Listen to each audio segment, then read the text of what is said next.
So what I'm going to go on to talk about now, and was requested actually as something that you guys might be a bit interested in, is something called sentinel injuries, which you may have heard of, and I'm going to go through in a little bit more detail, including some of the evidence. So sentinel injuries are visible, minor, and poorly explained injuries for which there might be a suspicion of abuse. So this, for example, would be a bruise in a 2-month-old. So you can see it. It's actually relatively minor in what you can see. And it may be just poorly explained about how this infant got the bruise. And it's suspicious because the child couldn't cruise, and the explanation was implausible. So these are injuries that when we now think about the case that we've just talked about, was that clicky shoulder a sentinel injury? That was something that maybe not visible but audible, that seemed relatively minor, didn't really have a very good explanation. And I don't think we ever really got a good feel for what might be causing that. It was put down to kind of one of those things. So the reason for kind of linking these two things together is the sentinel injuries discussion came up as part of, actually, was there opportunities in this that we had some injuries that weren't fully explained? So some examples, as we've talked about, so these are cutaneous injuries such as bruising, and subconjunctival hemorrhage, and I'll come to some interesting evidence about that, and intraoral injuries. So I think intraoral injuries would always put us all on a bit more high alert about what might be going on for these children, but certainly kind of the bruising, scratches, lumps and bumps, I think often are explained away by something else. So why are they important?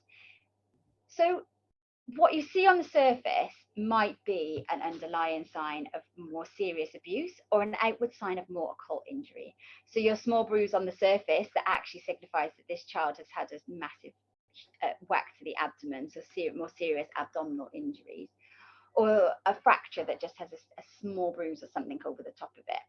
So they're, I guess, an outward warning sign that there might be something more serious going on underneath. And what a lot of the evidence suggests is that sometimes children present multiple times prior to abuse being recognised or prior to an event like happened for our little boy before child protection procedures are instigated. And there's also a lot of evidence around identifying these things and evaluating them can be used to try and nip in the bud, I guess, any more serious events happening further down the line. Sorry, what I can't say. Lovely. So a little bit about the evidence. So I've gone through 4 main studies, not in lots of detail, please don't worry, just in terms of some really interesting things that I found. So if you do find this interesting, the first 2 papers particularly are quite good reads. So this was in Pediatric Radiology and is fairly recent, from last year. So it's talking about sentinel injuries in abused infants. So by cutaneous injuries, we're talking about bruising, abrasions, and even minor burns. Remembering that bruising is rare in pre-cruising infants. So what do we say? Kind of, if they don't cruise, they don't bruise. And certainly any bruising in a pre-walking, pre-toddling age group needs to be taken quite seriously. And what they quoted in this study was pre-cruising infants, less than, around about 2% have bruising versus 52% once they're walking. And this was in a cohort on a well child visit. So what they're saying in that is that if you are not cruising, moving around, then it's very unlikely that you're going to get bruising. Infants less than 6 months are particularly high risk, and that is when they then identify further things on skeletal imaging or neuro imaging. So when they, again, this is all within this study, so when they had further investigations for apparently what looked like an isolated bruise, 1/4 of those had something else found on their skeletal survey, and 1/3 of them had something found on neuro imaging. So going back to what I said at the beginning, what looks like just a little bruise that we can pass off in whatever way we want to, actually there's a big proportion of children that if you investigate them, then actually you find something on there, which I think is a little bit scary. And 90% of these presentations with the bruise were because of a medical complaint. So that thorough skin examination of all infants is so important. So if you think about most of the presentations coming to your A&E where you find a bruise are not for the bruise, that's not why they've come for something else and you happen to spot it. But it is so important, especially in these really young babies, to be documenting that you fully undressed them, that there's no bruising, no marks on them. And if there is, that those are taken really seriously. Now, the question always comes, you can't possibly skeletal survey and image every single baby. And sometimes there is explanations that would seem plausible. And that's where your discussions with more senior people come in. But it's just really important. And I guess one of the massive take home messages from a safeguarding ED perspective is about documenting that examination. So being really clear that you fully undressed the child and there was nothing else there to see. So this I found really interesting. So subconjunctival hemorrhages, so your kind of red spots that you see in the eye when they present. So your differentials are going to be trauma, blunt trauma or asphyxia, and birth trauma is the one that you will see cited most often, probably along with vomiting, for causes of subconjunctival hemorrhage. And there are obviously then some of your medical causes as well. So what's really interesting about the vomiting thing is that I think we probably all would pass off these hemorrhages as being secondary to vomiting. But they did a study of 100 children with pyloric stenosis. So pyloric stenosis, I'm sure you all know already, but that is that projectile vomiting that is progressive to the point of they need surgery to relieve the obstruction. So those children vomit quite forcefully, and only 2% had subconjunctival hemorrhages. Now, if you've got a population that are vomiting a lot and forcefully, and yet only that smaller proportion has hemorrhages, then I think we always have to question that as being our quick go-to diagnosis of why that happens. The final thing they talked about was intraoral injury, so trauma to the lips, mucosa, gingiva, tongue. Particularly frenulum tears is something that is high, certainly would be high on my list of questioning abuse. Because what that suggests is forceful insertion of something into their mouth, and quite often a bottle, or blunt trauma to the face. And again, as part of, I guess, your brief examination is going to be checking their skin, checking everything looks okay, but you're going to be looking in their mouth if you're looking for sources of infection or anything like that. So just lifting that top lip, just looking at the frenulum as well, and documenting all of these things. We're not expecting you to be experts, but certainly these are I guess, the commonest things that we see, and certainly the things that should really heighten your alert for, is this something more serious going on? So what in this wasn't particularly in this paper, but what it reminded me to say is what the radiological investigations are that are recommended. So this on the right hand side is your go-to manual, which is about 50 odd pages, but actually the most important bit is the first 2 or 3 for me and you.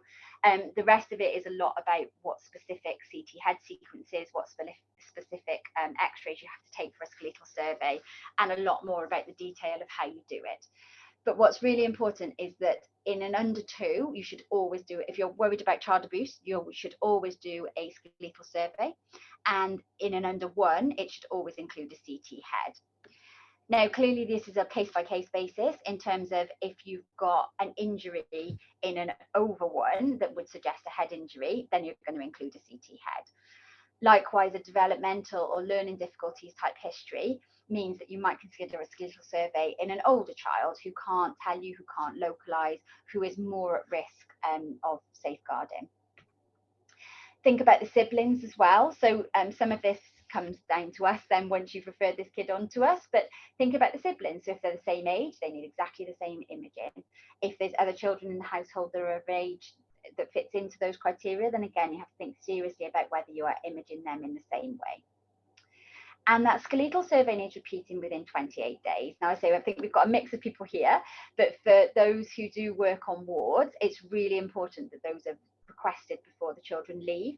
We've had a series that have been not missed in the end because they were picked up, but that weren't requested at the time they left the ward, and they have to be done within 28 days at the latest. And that's to pick up those healing fractures that we may have missed on the first x-rays. So the second study that I thought was really quite useful was a 2013, so a little bit older, but this was actually a case-controlled retrospective study where they looked at just over 400 less than 1-year-olds who were evaluated for abuse in a hospital setting. And what they were cohorted into was there was roughly 100 who were definitely abused with a head injury, 100 who were definitely abused, not a traumatic head injury. Intermediate concerns, so that was where they said, oh, well, this might be, but no one ever committed to it, and defined as no abuse. So that was roughly the 4 categories.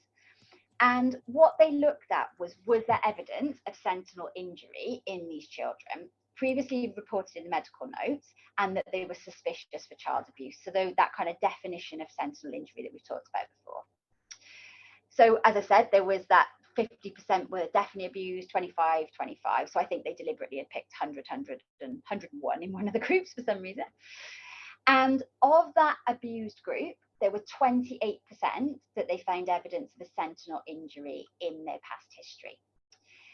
80% of those were bruises, and that was of the head and neck, of the torso, and of the extremities. 11% intraoral lesions, 7% of fracture, and 2% of something else. What I think is more scary is that 42% of the families reported, so again, this is families reporting, but that a medical provider knew about that sentinel injury. And when you read the rest of the analysis, they say they couldn't get all the information because this was done, these were both in the States, was done across quite a wide area, and they couldn't get all of the information for it. But what they found was that in less than half, child abuse was actually thought about. The others, child abuse wasn't even considered in what is now being considered sentinel injury. So thinking back to our kind of A&E population, you're thinking of nearly a third of them who come in with this acute event that is likely to be child abuse, have had some kind of injury in the past that may have been a warning sign to us that this was coming. In the intermediate group, it was only 8%, and none of those in the not abused group had a previous sentinel injury. So just adding to the weight of what I've said already, that actually picking up these sentinel injuries and really thinking about them is really important. 2/3 were under 3 months for that teeny group, and if you extend that to 7 months, that included 95% of them. So again, almost all of these sentinel injuries were in that pre-cruising, pre-mobile group of children who are at the highest risk. So the conclusions they drew was a history of sentinel injury should heighten concern for physical abuse. When a bruise is present, it should be considered as a sentinel injury, again, if there's no predisposing disorder and no plausible explanation. And they then go on to state that in about a quarter, there was evidence of escalating and repeated violence instead of just one momentary loss of control. And I think what we all think particularly about shaken babies is this is a moment of loss of control. And in some it is. It's the final straw that results in this baby being shaken. But actually, when you look back over these children, there's a significant proportion where this was a pattern that was emerging, and that there was escalation, there was repeated violence, there was repeated incidents of something happening to these children before that final event. So the final 2 studies that I just want to discuss very briefly. So this was another one in the States, which was a survey sent out to 5,565 respondents, just talking about case scenarios and what they would do. Now, interestingly, things like genital injury, and subdural hemorrhages were things that people obviously thought they were safeguarding. They were very quick to say those need safeguarding investigation. Whereas actually then, so we go through torso bruising, skull fracture, and frenulum tears, only 77% thought that required. Now, there was more vignettes around this, about the full history, but what they were looking for was actually, do people realise what these sentinel injuries are and investigate them appropriately? So I was quite surprised that only 77% thought a frenulum tear didn't need investigating in any further way. And trauma, as we all know, is cited as the most common reason. And actually, we do all ask for these explanations, and we do try and find the cause for what they're presenting with. And then finally, just some of the barriers, and I think we all encounter this in our day-to-day practice. So this was from 2015. So the barriers, as paediatricians, as medics, we always want to believe the best in people, and I think that we're always innocent until proven guilty, whereas if you're police, you're guilty until proven innocent. Sweeping generalization, but I think we always want to believe the best in people, and we don't want to believe that people could do something to their children. And so we tend to have a bias to actually believe what the caregiver's telling us. And as you've seen, 40% in that study, a medical professional knew that this injury had happened and hadn't considered it safeguarding. So our failure to recognise that this might be abuse. Challenges innate to working in a busy ED. Now, look, we all work in busy EDs. I know that sometimes I come out of cases thinking I didn't do the best job there, because you're busy, you've got another 20 patients to see, and you sometimes don't get the time that you need to with these patients to fully do what you need to do. And I think that was obviously one of the things that came up as a barrier to recognising child abuse, is that actually it's not an excuse, of course it's not, but being very busy and running around trying to do lots of things mean that sometimes we miss little things that may be trying to be hidden from us. In terms of barriers to reporting the process, so we all know the process. Certainly here, we have to do the safeguarding referral, we have to do a day text or an incident report that goes along that, we have to email our safeguarding team as well. That takes quite a lot of time, and I think the process sometimes, and I'm not saying at all this should be the case, because clearly it shouldn't, the process should never stop you from doing it, but we all know it takes a lot of time. And I think also people don't get follow-up from what they do, so they are involved in these cases acutely and they don't get any follow-up from what happens afterwards. And people do think a little bit about what happens if I get called to court with this, and actually that should never be a barrier to doing what you need to do, but actually it will be in the back of people's minds. So things that made this better, so facilitated being able to detect it and report it, was this real-time discussion with peers. So I don't know how you guys handle it in your hospitals, but we have a peer review every month where we get together as a group of professionals, both from consultants down to our most junior members, where we talk about cases and we talk about learning, we talk about anything that we have been to in terms of training that we want to share with everybody, and current cases in the media. And I think that's always quite well received in terms of people getting follow-up about what happened and presenting cases like the one Stephen's going to present to us. And we've got to keep believing it's in the patient's best interest. So the family might be annoyed with us, but the patient has to be at the centre of everything we do. And it's really important that we don't, just because a parent starts shouting at us, not do what we need to do. So as my daughter... I still worry about sentinel injuries, but I think I would now look backwards in those child's notes and have there been odd presentations before, and then go in knowing that I'm doing something that I believe is in their best interests, but make that statement in my own mind first. Does that make sense? I think coming together, that's how. Yeah, thank you. How I've brought this case together for. Yeah, and I think you're absolutely right. I think it's that kind of, it's not a sentinel injury till it's later on, but if you look back through the record and you see that, so you would have seen these missed appointments, you would have seen a picture of a family that wasn't engaging very well, and if you'd seen another random injury that had come in that had been just explained away, then that might have changed what happened here. And actually we might have done an x-ray and it might have been completely normal, but actually I think it's just that thought about what is this? Is this something more? And you say it's something a little bit more random than we're used to seeing. Thank you, Anna. Thanks. Yeah. I was going to ask as well, do you mind talking us through your kind of systems and process at Harlow for when you start to get a suspicion and you want to look back in the records? Because I think from an ED point of view, it may be at night when we'll see a patient after they've waited, a long time. There'll probably be quite a junior person in the paediatric ED at times.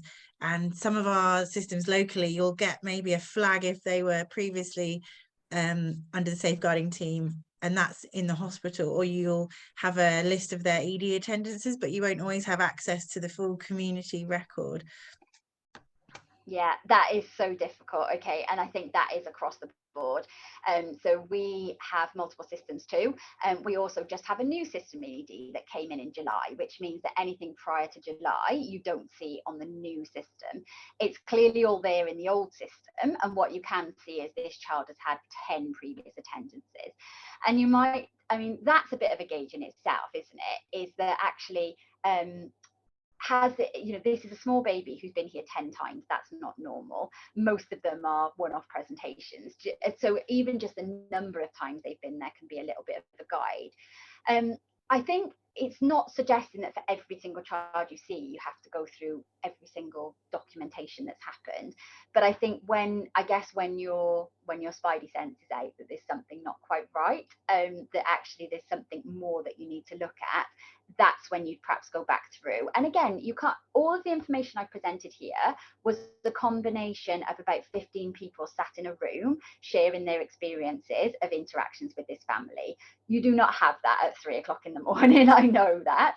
And that's why, although this is really, all that's really interesting, what you have in front of you is just the presentations that they've had to A&E. And again, as you say, our GP records are on a different system as well. So daylight hours, you've got your safeguarding team who've often got access to these systems. But I think in answer to your question, at 3 in the morning, if you get something like this, you're going to have a scan of the records to see that there is nothing obvious there that's kind of triggering your concern, and you're just going to make sure you've got a really clear, full and thorough history of this child, and that you've documented everything that you've done and questions that you've asked. Questions, oh, we don't want to expose them to radiation.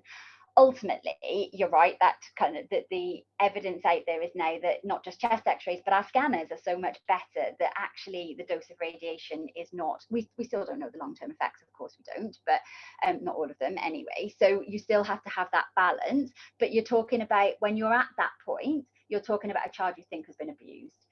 The risks to them massively, the benefits, massively outweigh the risks. And so I think you have to, as I say, that radiology imaging is there, and guidance is there to say this is what we should be doing. And if you're not doing what it says, then you have to be really clear why you're not doing it, because actually that the evidence is that actually those are the things that that you should be doing.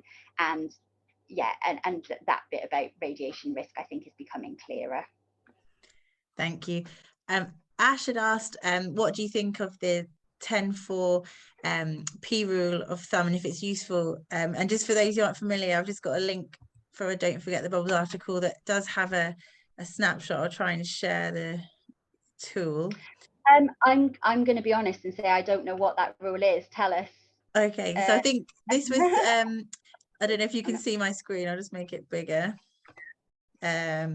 Oh, this is not going to plan, but it's quite small. But this is Don't Forget the Bubbles link to the 10-4 Faces P toolkit. So Ash might be able to tell us more, but I think it's just a reminder and mnemonic to remember the risky features for those sentinel injuries. So torso, anywhere on the torso, anywhere on the ear, the neck. The 4 represents the age, so any infant less than 4 months, any bruise anywhere. The frenulum, as you'd said, angle of the jaw, cheek, eyelids, and subconjunctival injury, and then certain patterns as well. Yeah, that is super useful. Thank you for sharing that. And that's why these kind of sessions are brilliant, because that actually just sums up everything I've just said, doesn't it? In terms of the, just, I was going to, sorry to interrupt. I was just going to add, Josie, that 4 in my mind is 2 different 4s. So there's under 4 months or the non-cruising infant. So if you see any bruise in any of these areas in a child that's not mobile, then that is a concern. But also more than 4 of these on the torso in a child that is under 4, so an ambulant child, in any sort of more than 4 bruises in combination across these areas, is also probably one of the thresholds that you should use for thinking a bit harder.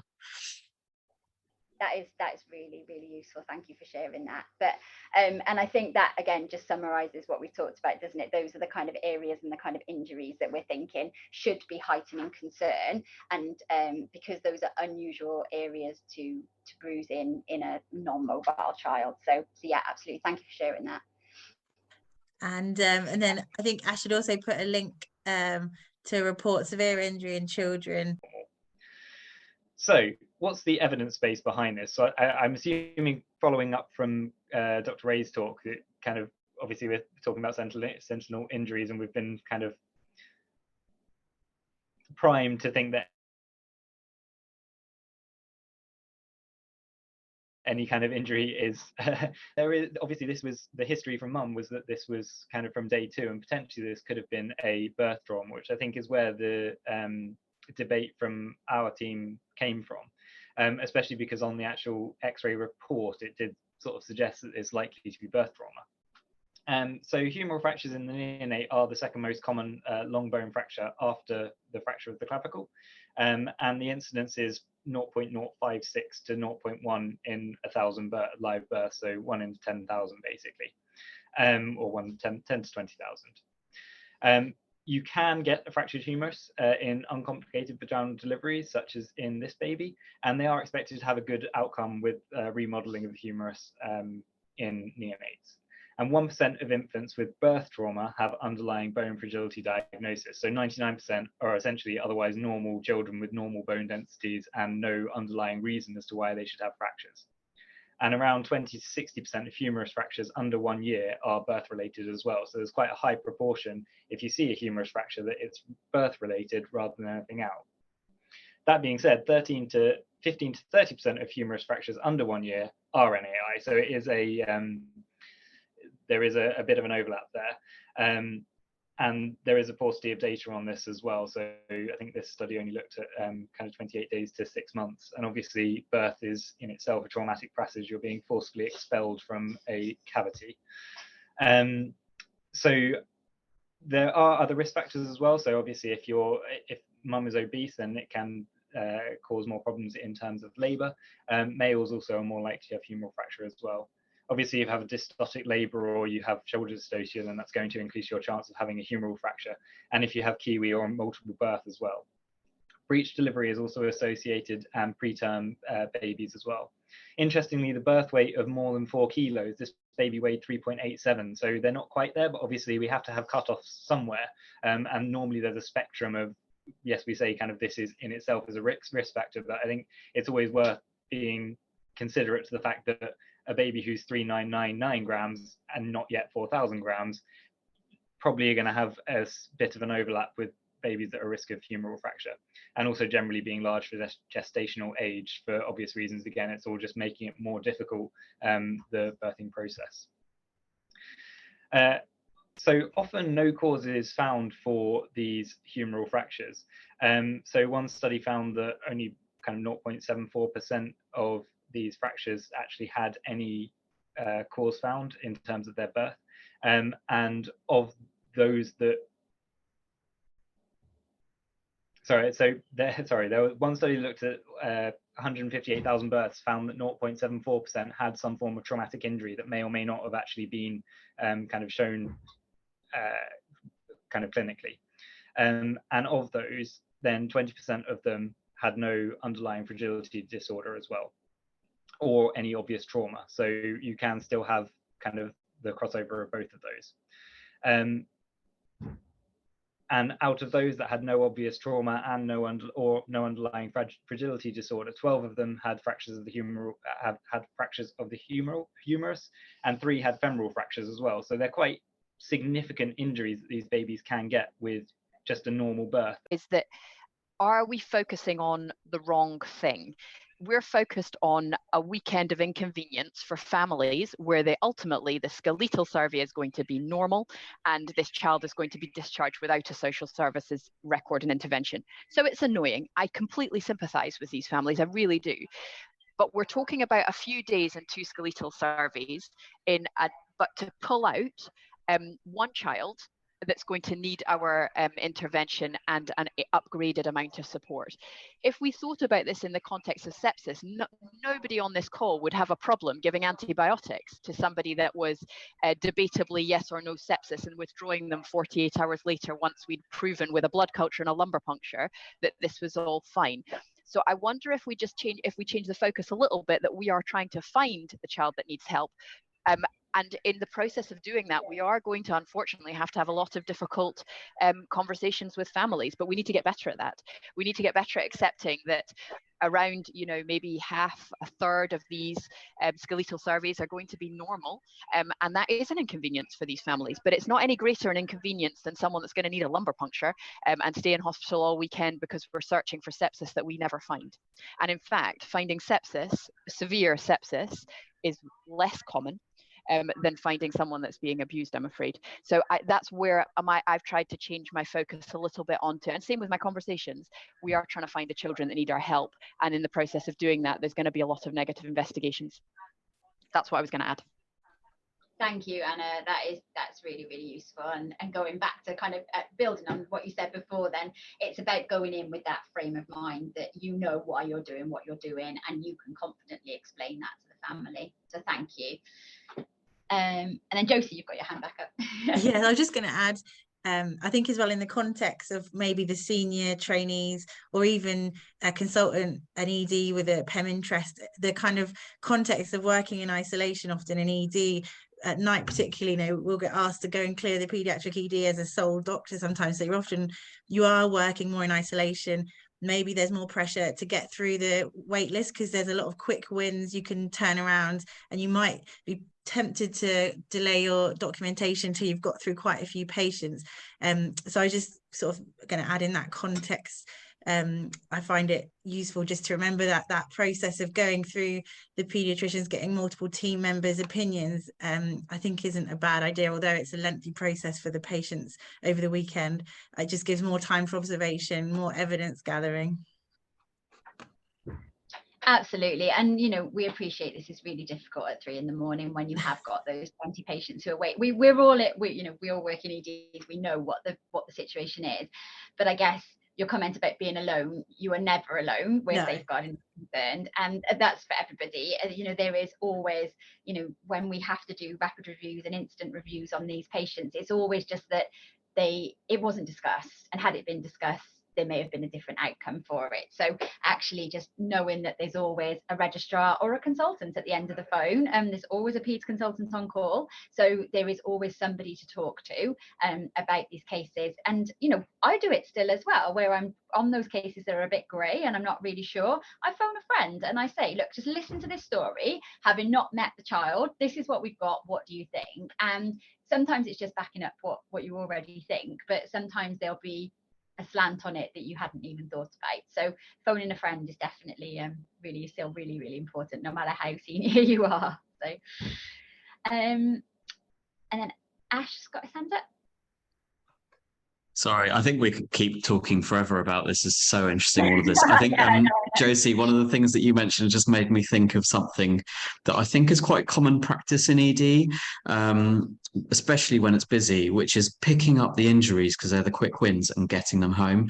And I would my practice with younger children, non-verbal children that can't tell you themselves what has happened with those injuries, is always to wait for the nurse assessment and then see them myself. And it's not because I can't fix the injury, it's because I want 2 pairs of eyes on that child. And the nurses are so good at picking up on funny little things and little bits of social history that we aren't.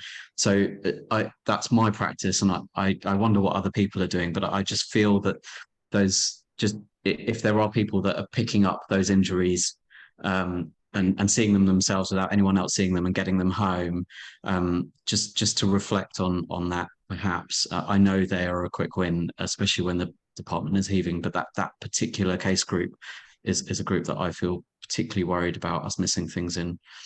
And I think just the extra pair of eyes can be helpful.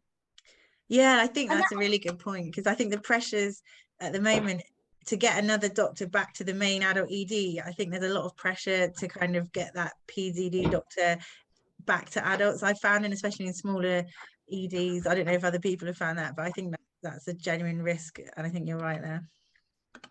And it's also just that second history as well. So one of the big things in safeguarding is your history consistent? So if you've not had your triage that says, well, this is what mum said happened, and then you ask the history and it's slightly different, or some things have changed, it's, as you said, Ash, it's building a picture, isn't it? So having that second pair of eyes, but also that second hearing of the story, and opinion really about whether that's possible or not. Our ED pediatric nurses are so experienced that they will come to you and say, this doesn't make sense, you know, this doesn't fit with what we're seeing in front of us. So as tempting as it is sometimes to grab them out the queue, it is still important to make sure you've got all that information.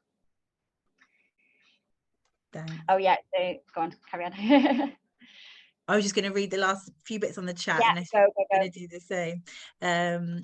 Yeah, so just this bit of a discussion about data for up-to-date data for radiation risks and updated protocols for skeletal surveys. And so we're going to see if anyone can find any and share it around. And then Catherine Thomas had just reminded everyone that all ED doctors should be asking every single child who they live with, ask the parent carer whether there's a social services input, and then getting used to asking it gets easier. Yeah. And thanks. Yeah, Catherine, I think that's so important. And I say to all the new juniors that start, your history should be, do you have a social worker?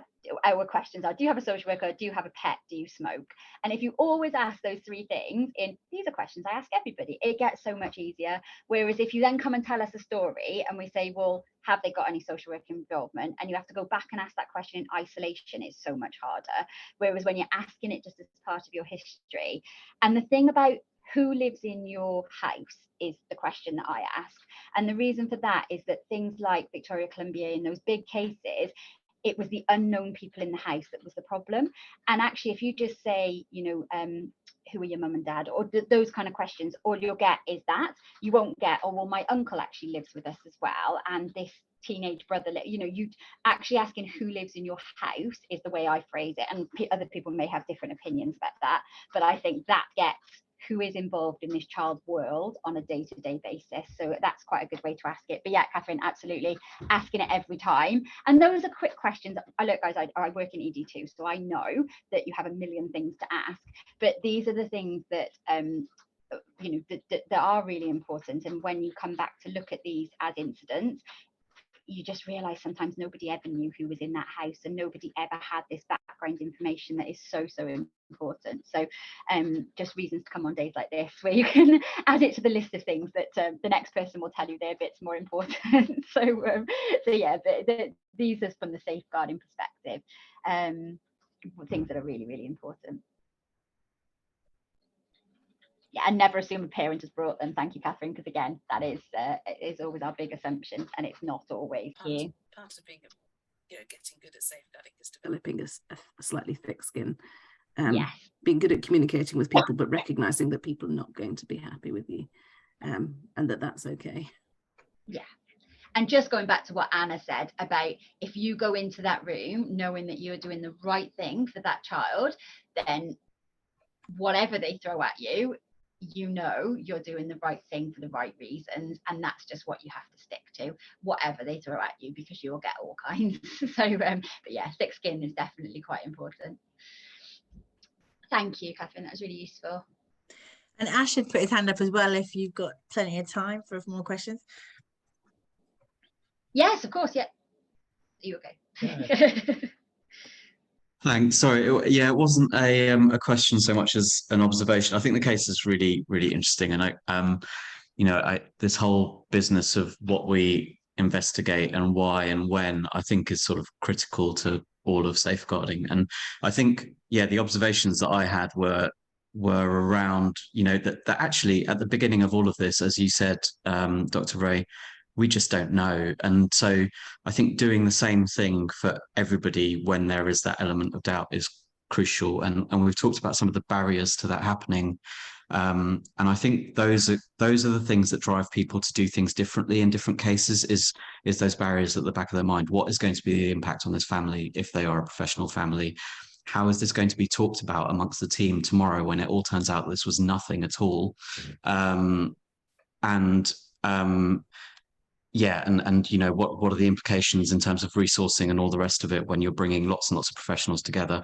And I think as paediatricians, you know, who kind of follow up on all these cases, we've got a bit of a role to play there in terms of if somebody does just go through the process, then making sure that that, you know, there are inevitably going to be conversations around the case afterwards, and with the benefit of the retrospective scope, were the right decisions made? Was it, you know, did this meet the threshold? All those sorts of things. But just being mindful of the fact that the person who saw them in the first place doesn't have a clue and has just gone through the process.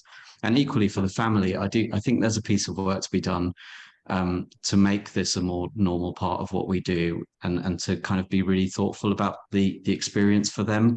Because I think, you know, if we're doing this right, then more than half of the people that we go through this process with, there probably won't be any further actions, or there might be minimal actions for. So how do we make sure that you know, we do this well, we do it promptly, we're communicative with people regardless of what's found at the end of it all. And I think that would reduce the barriers at the front door in terms of actually escalating concerns, however small or big they might be. I don't know if that's on point or makes sense, but it's just sort of some of the things that I've thought about. Yeah, thank you. And I think that, you know, goes across everything we've talked about today, doesn't it? And that kind of communication with families is just so important, because when you start to get shouted at is when they're waiting and they don't know what they're waiting for. And I think having that open, honest conversation with them in the beginning, and, you know, when I'm talking to them, I often use the big cases that are in the news as, you know, this is our job, this is what we have to do, these are the reasons that we do these things. And families generally, I mean, if they've come with a bruise or whatever it might be, they're expecting this, I think, a lot of them, but they're expecting you to ask questions. And so, you know, everybody has a way of talking to these things to parents, but I think a lot of some of the feedback we've had previously has been it's all around that communication, isn't it? So understanding, being open and honest about why we're doing what we're doing, and the rationale behind that, I think